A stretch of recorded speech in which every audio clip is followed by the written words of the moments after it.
Good evening everyone. Ayan. Ito po ang aking i-prepare na aking dinner for today. Ayan.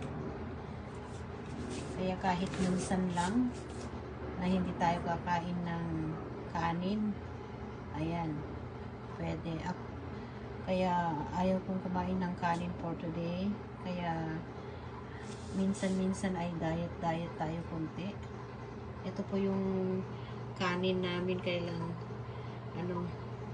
huwag muna ng kanin for today. Ito muna ang kakainin ko. Ayan, for dinner. Oatmeal, isang banana,